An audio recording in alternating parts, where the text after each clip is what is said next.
Lugar ng mga bayani, duyan ng Rebolusyong Pilipino, at lugar ng kapanganakan ng kalayaan ng Pilipinas.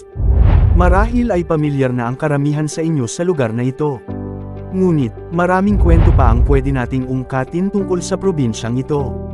Welcome to Project Cavlog. Halika, at alamin natin ang kwento at kasaysayan ng Cavite.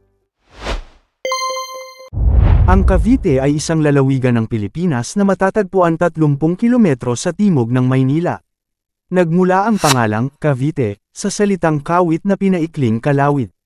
Ito ay bilang pantukoy sa tangway ng Cavite na nakausli sa Manila Bay.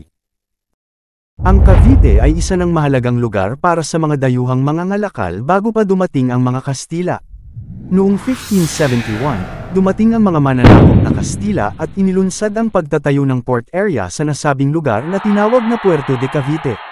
Pinatibay nila ang port at nagsilbi itong pangunahing depensa ng lungsod ng Maynila.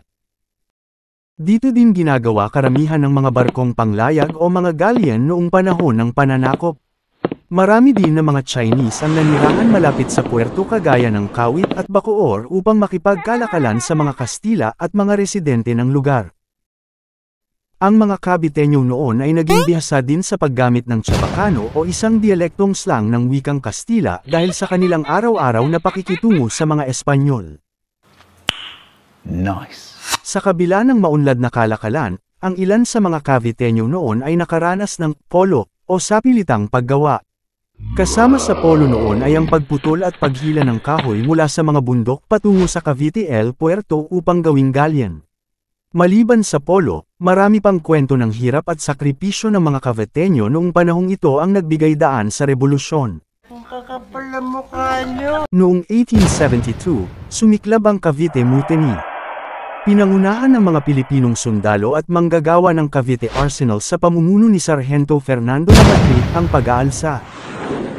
Nagawa nila ito laban sa hindi makatarungang pagbubuwis at iba pang kalupitan ng mga Kastilang kolonyal. Sinasaludohan kita. Hey! Bagamat maliit lamang ang bilang ng mga nag-alsa, malupit itong sinupil ng mga awtoridad ng Espanya. Ginamit ng mga Kastila ang Cavite Mutiny upang makulong at maparusahan ng kamatayan sina Padre Mariano Gomez, Jose Burgos, at Jacinto Zamora, na mas kilala bilang Gomburza.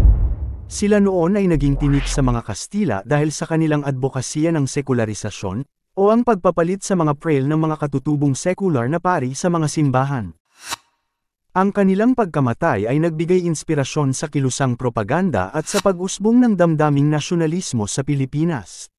Dadaan sila sa ibabaw ng aking bangkay. Ang Cavite ay naging bahagi ng revolusyon noong 1896, kung saan naganap ang mahalagang labanan sa pagitan ng mga revolusyonaryong Pilipino at puwersa ng Espanya. Sa pamumuno ni Emilio Aguinaldo at iba pang bayaning Caviteño, matagumpay nilang napalaya ang lalawigan mula sa kolonyal na pamamahala.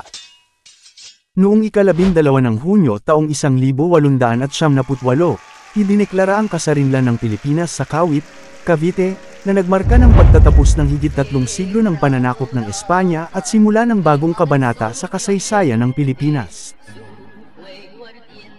Tuluyan na nga bang malaya ang Pilipinas noong 1898, o mayroon pang naging banta sa ating kasarinlan?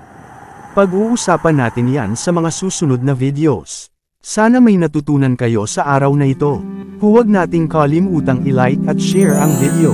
Mag-subscribe din kayo sa ating channel at page para sa mga content na kagaya nito. Takit sa susunod na video.